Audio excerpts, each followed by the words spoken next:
नमस्कार दोस्तों, जान लेते हैं यूपी के सभी 75 जिलों की बड़ी खबरें। इससे पहले आप हमारे चैनल को सब्सक्राइब करके वीडियो को लाइक कर दें और हमें ये बताएं कि आप ये वीडियो किस जिले से देख रहे हैं।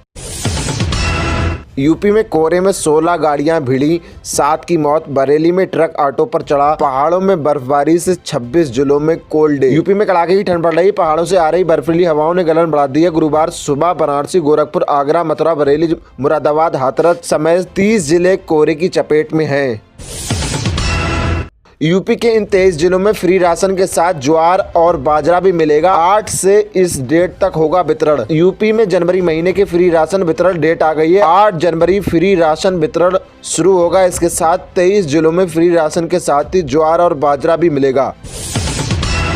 अग्निवीर भर्ती में 400 अतिरिक्त युवाओं को मिलेगा अवसर। दूसरा मौका पाकर खिले चेहरे। वाराणसी में अग्निवीर भर्ती परीक्षा के परिणाम से निराश हुए 1941 युवाओं से 427 को सेना में शामिल होने का एक और मौका मिलेगा। सैन्य प्रशासन 400 अतिरिक्त पद जारी करेगा।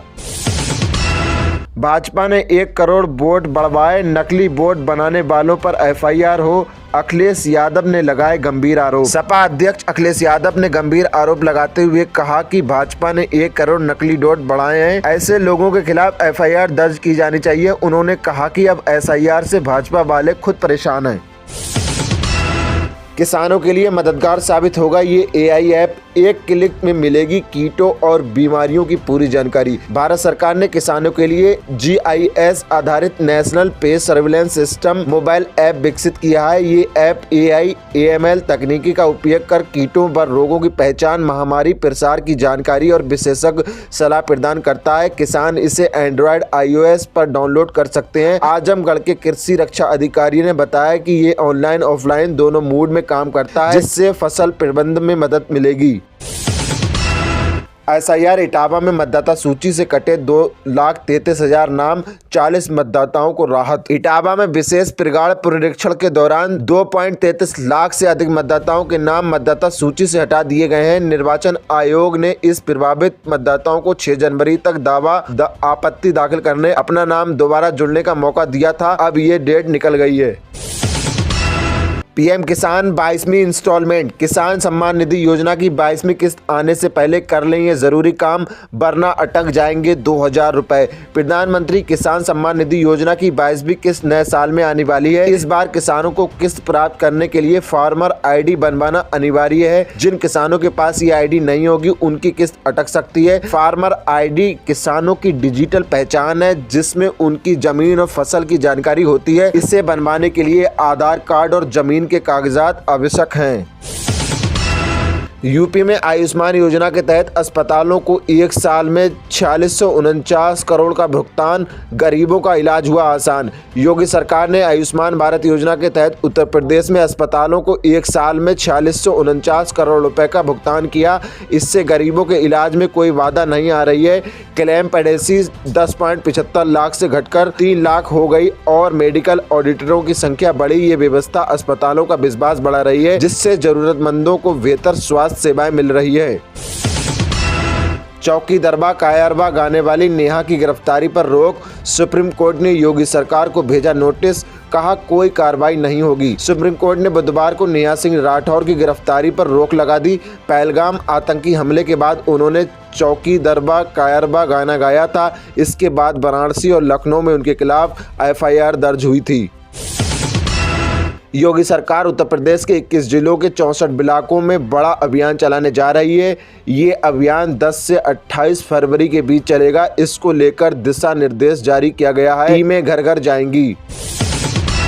सोनभद्र में लंबे समय से बीमार चल रहे दुद्दी विधायक विजय सिंह गोंडा का निधन, समर्थकों में शोक। सोनभद्र के दुद्दी विधानसभा क्षेत्र से समाजवादी पार्टी के विधायक विजय सिंह गोंडा की लंबी बीमारी के बाद निधन हो गया। उन्होंने 2024 के उपचुनाव में भाजपा को हराकर सीट जीती थी और 2022 में भारी मतों से विजय प्राप्त की थी। बरेली में कोहरे के चलते 5 लोगों की गई जान, ट्रक ने ई रिक्शा और बाइक को रौंदा, मची चीख पुकार। बरेली में घने कोहरे के कारण गुरुवार को 2 अलग अलग सड़क हादसों में 5 लोगों की मौत हो गई। पहले हादसे में एक तेज रफ्तार ट्रक ने ई रिक्शा को टक्कर मार दी, जिससे 2 लोगों की जान चली गई और 2 घायल हुए। दूसरे हादसे में ट्रक ने बाइक सवार पुत्र पुत्री को रौंदा, जिसमें 3 की मौके पर ही मौत हो गई। पुलिस ने ट्रक जब्त कर लिया, लेकिन चालक फरार है। 28 मार्च को प्रकाशित होगी पंचायत चुनाव की अंतिम सूची। पिछली बार की तुलना में बढ़े 40.19 लाख मतदाता। यूपी पंचायत चुनाव में वोटर लिस्ट 28 मार्च को प्रकाशित होगी। इस बार वोटर लिस्ट से पिछले चुनाव के मुकाबले करीब 40 लाख मतदाता बढ़े जा रहे हैं। प्रयागराज में 4 घंटे तक चला ग्रामीणों और तेंदुओं में छिड़ा युद्ध, हमले में 2 लोग घायल हुए, हर ओर थी दहशत। प्रयागराज के झांसी के बिछैया गांव में तेंदुए ने ग्रामीणों को 4 घंटे तक डराया। छेबिया गांव में लाठी डंडों से लैस लोगों ने तेंदुओं को भगाया, जिससे 2 घायल हो गए। तेंदुआ एक घर में घुसा, जहां महिला और बच्चों को रोशनदान से बचाया गया। पिछले 6 महीनों से तेंदुए इलाके में दहशत फैला रहे हैं। फेसबुक पर महिला से दोस्ती करना कारोबारी को पड़ा भारी, बना ठगी का शिकार, ज्यादा प्रॉफिट के लालच में गवाए लाखों रुपए। कानपुर के स्वरूप नगर के एक व्यापारी को फेसबुक पर एक महिला से दोस्ती महंगी पड़ी। महिला साइबर ठग ने USDT में निवेश और अधिक लाभांश का झांसा देकर उससे 10.92 लाख रुपए ठग लिए। महिला तेज गेंदबाजों के लिए बड़ा मौका, स्पीड क्वींस को बुला रही WPL। मेरठ में होगी फ्री ट्रायल, कराएं registration. Tata women's premier league Delhi NCR franchise 9 जनवरी को मेरठ में महिला तेज गेंदबाजों के लिए मुफ्त ट्रायल आयोजित कर रही है। ये अंडर 19 और अंडर 23 आयु वर्ग की लड़कियों को अपनी प्रतिभा दिखाने का सुनहरा अवसर है। इच्छुक खिलाड़ी ऑनलाइन पंजीकरण करा सकती हैं। छात्रवृत्ति घोटाले का एक और आरोपी अलीगढ़ से गिरफ्तार, EOW ने की कार्रवाई। अब तक 35 में से 14 को हो चुकी जेल। कानपुर EOW ने हाथरस छात्रवृत्ति घोटाले में 14वें आरोपी अभिषेक मित्तल को अलीगढ़ से गिरफ्तार किया। उसने 11 छात्रों के 3.20 लाख रुपए का गबन किया था। अब तक 35 में से 14 आरोपी जेल भेजे जा चुके हैं। DDU व संबद्ध महाविद्यालयों में हर वर्ष बढ़ रही छात्र संख्या, उच्च शिक्षा के विस्तार से उत्साहित है विश्वविद्यालय प्रशासन। दीनदयाल उपाध्याय गोरखपुर विश्वविद्यालय और संबद्ध कॉलेजों में हर साल छात्रों का नामांकन बढ़ रहा है। 2025-26 सत्र में 36,553 छात्रों ने प्रवेश लिया। पेट्रोल, डीजल और CNG नहीं बढ़ा, लेकिन बनारस में बढ़ा दिया ऑटो का किराया। कीमत को लेकर रोज हो रही किचकिच। वाराणसी में ऑटो चालकों ने CNG कीमतों में कमी के बावजूद किराया बढ़ा दिया है। इससे यात्रियों और चालकों के बीच रोज विवाद हो रहा है, जो कभी कभी मारपीट में बदल जाता है। बंगाल में सियासी भूचाल, IPAC में ED छापेमारी के दौरान पहुंची CM ममता। BJP ने जांच में दखल का लगाया आरोप। ED ने कोलकाता में IPAC कार्यालय और प्रमुख प्रतीक जैन के आवास पर छापा मारा। मुख्यमंत्री ममता बनर्जी ने छापेमारी के दौरान जैन के घर का दौरा किया और फाइलें, लैपटॉप ले गईं। नेता प्रतिपक्ष शुभेंदु अधिकारी ने इसे असंवैधानिक हस्तक्षेप बताया और मुख्यमंत्री के खिलाफ कार्रवाई की मांग की। पाकिस्तान को IMF की जरूरत नहीं पड़ेगी, ख्वाजा आसिफ का बड़ा दावा। किया है इसके पीछे की हकीकत। पाकिस्तान के रक्षा मंत्री ख्वाजा आसिफ ने दावा किया है कि J-F-17 थंडर फाइटर जेट के बढ़ते ऑर्डर के कारण पाकिस्तान को अगले 6 महीनों में IMF की जरूरत नहीं पड़ेगी। उन्होंने मई 2025 के भारत पाकिस्तान सैन्य टकराव के बाद जेट की मांग बढ़ाने का हवाला दिया। पूर्वजों के नाम की जमाबंदी बनी किसान रजिस्ट्री में रोड़ा, शिविरों से निराश लौट रहे अन्नदाता। गोपालगंज के फुलबरिया में कृषि विभाग की फार्मर रजिस्ट्री योजना पूर्वजों के नाम दर्ज जमाबंदी के कारण बाधित हो रही है। किसानों को सरकारी योजनाओं से जोड़ने के उद्देश्य से शुरू हुई इस पहल में जिनका नाम जमीन नहीं है, वे पंजीकरण नहीं करवा पा रहे हैं। शिविरों में पहुंच रहे किसान निराश लौट रहे हैं। अंकिता न्याय यात्रा के बैनर तले एकजुट संगठन, 10 को मशाल जुलूस, 11 जनवरी को उत्तराखंड बंद। अंकिता भंडारी को न्याय दिलाने के लिए अंकिता न्याय यात्रा संयुक्त संघर्ष मंच ने आंदोलन तेज कर दिया है। मंच ने 10 जनवरी को गांधी पार्क से मशाल जुलूस और 11 जनवरी को उत्तराखंड बंद का आह्वान किया है। चीनी कंपनियों पर लगा प्रतिबंध हटा सकती है सरकार, सरकारी कॉन्ट्रैक्ट में बोली लगाने की मिल सकती है इजाजत। सरकार चीनी कंपनियों पर सरकारी कॉन्ट्रैक्ट में बोली लगाने पर लगे 5 साल पुराने प्रतिबंध को हटाने पर विचार कर रही है। सूत्रों के अनुसार वित्त मंत्रालय व्यापारिक संबंधों को मजबूत करने के लिए कदम उठा सकता है। 2020 में गलवान झड़प के बाद लगे इन प्रतिबंधों से चीनी कंपनियों को काफी नुकसान हुआ था और भारतीय परियोजनाओं में देरी भी हुई। अंतिम निर्णय प्रधानमंत्री कार्यालय द्वारा लिया जाएगा। कोहरे की वजह से नहीं निकल रही धूप, पीले पड़ गिरने लगे फूल, नमी के कारण गेहूं, मटर, सरसों, चने में बढ़ने लगा रोगों का प्रकोप। बांदा में भीषण सर्दी और कोहरे से फसलों को भारी नुकसान हो रहा है। सरसों और अरहर की फूल गिर रहे हैं, जबकि मसूर, चना और अलसी का पैदावार प्रभावित हो रहा है। धूप न मिलने से फसलों की वृद्धि रुक गई है और रोगों का प्रकोप बढ़ गया है। कृषि विशेषज्ञों ने किसानों को पाले से बचने के लिए सिंचाई, धुआं करने और फफूंदीनाशक का प्रयोग करने की सलाह दी है।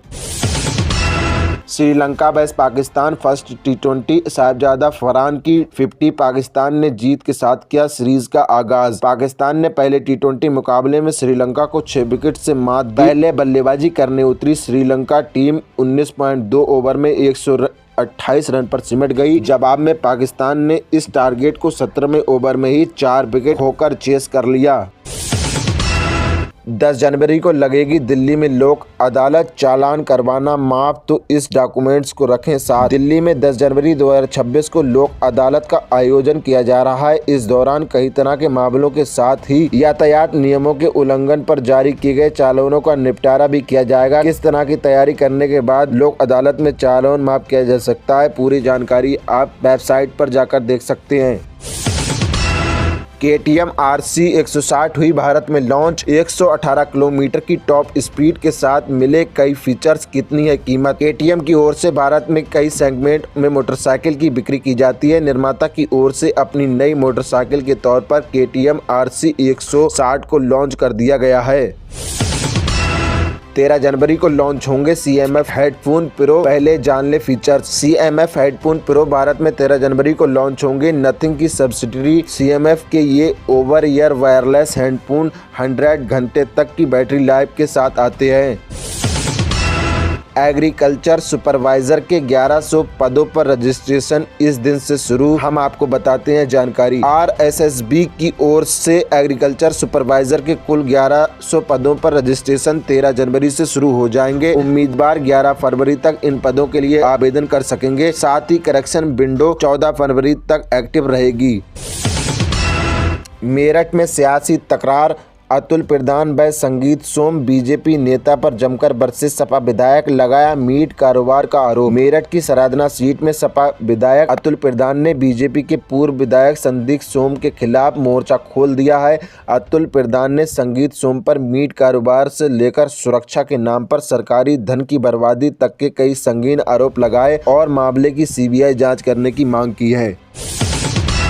10 किलो चांदी के साथ 2 नेपाली पकड़े गए। भारत नेपाल बॉर्डर पर तस्करी का भंडाफोड़। उत्तर प्रदेश के महाराजगंज में भारत नेपाल बॉर्डर पर चेकिंग के दौरान पुलिस और कस्टम विभाग ने तस्करी की कोशिश नाकाम कर दी। नेपाल नंबर की कार से 10 किलो चांदी बरामद की गई, जिसकी कीमत करीब 50 लाख रुपए बताई जा रही है। मामले में 2 नेपाली नागरिकों को गिरफ्तार कर पूछताछ की जा रही है।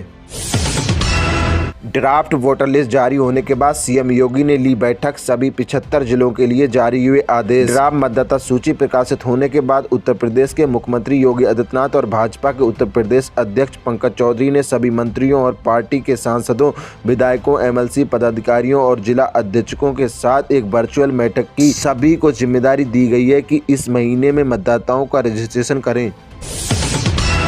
CM योगी ने गोरखपुर के इस पुल को दिया तोड़ने का निर्देश, अफसरों से कहा नया बनाएं। गोरखपुर पिपरिया मार्ग पर संत हुसैन नगर के समीप गोलैया नाला पर स्थित जर्जर पुल टूटेगा। मुख्यमंत्री ने इस पुल के स्थान पर नया पुल बनाने के निर्देश दिए हैं। इसके साथ ही मुख्यमंत्री ने ये हिदायत भी दी कि गोड़धोइया नाला परियोजना के तहत पूर्व निर्धारित सभी कार्य मार्च माह तक जरूर पूर्ण कर लिए जाएं। किसानों के लिए खुशखबरी, मखाना की खेती के लिए सरकार दे रही सब्सिडी, 15 जनवरी तक करें आवेदन। मखाना विकास योजना के तहत सरकार बिहार के 16 जिलों को लाभ देने वाली है। इस योजना में नए मखाना किसानों को प्राथमिकता दी जाएगी। इसमें किसानों को क्षेत्र विस्तार, उन्नत बीज उत्पाद और टूल्स किट पर अनुदान मिल सकेगा। किसान इसके लिए 15 जनवरी तक आवेदन कर सकते हैं। बेरोजगारों के लिए सुनहरा मौका, मुफ्त ट्रेनिंग और हर महीने मिलेंगे 15,000 रुपए। Computer course 2026 scheme. वर्तमान समय में हमारे राष्ट्र के सामने एक बड़ी चुनौती खड़ी है। एक तरफ करोड़ों नौजवान रोजगार के अभाव में संघर्ष कर रहे हैं और दूसरी तरफ उद्योग जगत को मानव संसाधन की भारी कमी का सामना करना पड़ रहा है। ये समस्या मुख्य रूप से हमारी पारंपरिक शैक्षणिक प्रणाली और आधुनिक व्यवसाय आवश्यकताओं के बीच खपत के कारण उत्पन्न हुई है। इसलिए अगर आप कंप्यूटर कोर्स करे हुए हैं तो आपको 15,000 रुपए मिल जाएंगे।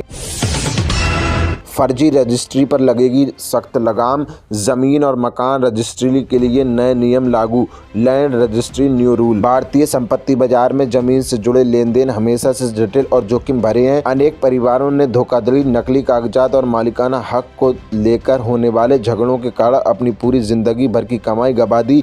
इन्हीं चुनौतियों को देखते हुए केंद्र और राज्य सरकार ने भूमि पंजीकरण प्रणाली में आमूलचूल परिवर्तन लाने का निर्णय लिया है। नई व्यवस्था का मूल उद्देश्य संपत्ति के सौदे को तकनीक आधारित, विश्वसनीय और नागरिक हितैषी बनाना है, जो जल्दी लागू हो जाएगा। ईडी ने बंगाल पुलिस और प्रशासन पर सबूत छीनने का लगाया आरोप। कोलकाता में हाई वोल्टेज ड्रामा जारी। ईडी ने बंगाल और दिल्ली में कोयला तस्करी सिंडिकेट के खिलाफ 10 ठिकानों पर छापेमारी की। ईडी का आरोप है कि तलाशी के दौरान बंगाल पुलिस और प्रशासन ने हस्तक्षेप कर भौतिक व इलेक्ट्रॉनिक साक्ष्य हटा दिए। एजेंसी ने इसे साक्ष्य आधारित बताया, जबकि ममता बनर्जी ने इसे राजनीतिक रूप से प्रेरित कहा। अगर वेनेजुएला का सारा तेल निकाल लेता है अमेरिका, तो फिर धरती का क्या होगा, हैरान कर देगी ये रिपोर्ट। अमेरिका ने वेनेजुएला के राष्ट्रपति मदुरो को गिरफ्तार कर वहां के विशाल तेल भंडार पर दावा किया है। वेनेजुएला में 300 अरब बैरल से अधिक भारी गड़ा तेल है। इसे निकालना और रिफाइल करना अत्यधिक ऊर्जा गहन और प्रदूषणकारी है। रिपोर्ट चेतावनी देती है कि यदि अमेरिका सारा तेल निकालता है तो भारी मीथेन उत्सर्जन के कारण जलवायु परिवर्तन पर गंभीर प्रभाव पड़ेगा। झारखंड में हाथियों का आतंक। जनवरी 2026 में 21 मौतें, हर दिन 2 जाने जा रही, दहशत में ग्रामीण। झारखंड में मानव हाथी संघर्ष जनवरी 2026 में चरम पर है, जहां 8 दिनों में 21 लोगों की मौत हो चुकी है। पश्चिमी सिंहभूम और हजारीबाग में हाथियों के हमले से ग्रामीण दहशत में है। कई परिवारों ने अपने सदस्य खो दिए। वन विभाग ड्रोन निगरानी और विशेषज्ञ टीमों के साथ बचाव कार्य में जुटा है, लेकिन घने जंगल और अन्य चुनौतियां बाधा बन रही हैं। ग्रामीण स्थायी समाधान की मांग कर रहे हैं। बीएचयू में पीएचडी करने का एक और मौका, बस इस तारीख का ध्यान रखें। बीएचयू में शैक्षणिक सत्र 2024-25 के लिए पीएचडी की खाली सीटों को भरने की प्रक्रिया शुरू हो गई है। यूजीसी के निर्देशों पर विश्वविद्यालय प्रवेश समन्वय बोर्ड ने उन सीटों को भरने का निर्णय लिया है जिनके पंजीकरण रद्द करने का अनुरोध किया गया था। कुलपति की मंजूरी के बाद विभागाध्यक्षों ने खाली सीटों की जानकारी मांगी गई। योग्य छात्रों को प्रतीक्षा सूची में प्रवेश मिलेगा, जिसके लिए पोर्टल 17-18 जनवरी को खुलेगा। सरकार ने राशन कार्ड धारकों के लिए ई-केवाईसी करना अनिवार्य कर दिया है। जिन लाभार्थियों ने समय पर ई-केवाईसी नहीं करवाई, उनके राशन कार्ड रद्द किए जा सकते हैं। इस कदम का उद्देश्य फर्जी और अपात्र लोगों को योजना से बाहर करना है। सरकार का कहना है कि इससे सही लोगों तक फ्री राशन का लाभ पहुंचाना है और सिस्टम में पारदर्शिता बनी रहेगी। पीएम किसान योजना की अगली किस्त पाने के लिए फार्मर आईडी अनिवार्य कर दी गई है। सरकार ने साफ किया है कि केवल ई-केवाईसी काफी नहीं होगी। जिन किसानों की फार्मर आईडी नहीं बनी है, उनकी किस्त अटक सकती है। सरकार राज्यों में कैंप लगाकर फार्मर आईडी बनाने का काम कर रही है, ताकि सभी पात्र किसानों को समय पर योजना का लाभ मिल सके। जम्मू कश्मीर के श्रीनगर में शीतलहर का प्रकोप जारी है। वीडियो डल झील से है। आईएमडी के अनुसार श्रीनगर सिटी में आज न्यूनतम तापमान 2.0 डिग्री सेल्सियस का अनुमान है। बेटी के लिए जान भी चली जाए तो गम नहीं, सीएम से मिलकर अंकिता भंडारी की मां ने लगाई गुहार। देहरादून में अंकिता भंडारी की मां सोनी देवी का भावुक वीडियो सामने आया, जिससे उन्होंने कहा कि बेटी के लिए न्याय की लड़ाई में जान भी चली जाए तो कोई अफसोस नहीं है। उन्होंने बेटी के संघर्ष भरे जीवन और अधूरे सपनों का जिक्र करते हुए सरकार से निष्पक्ष जांच और सख्त कार्रवाई की मांग की है।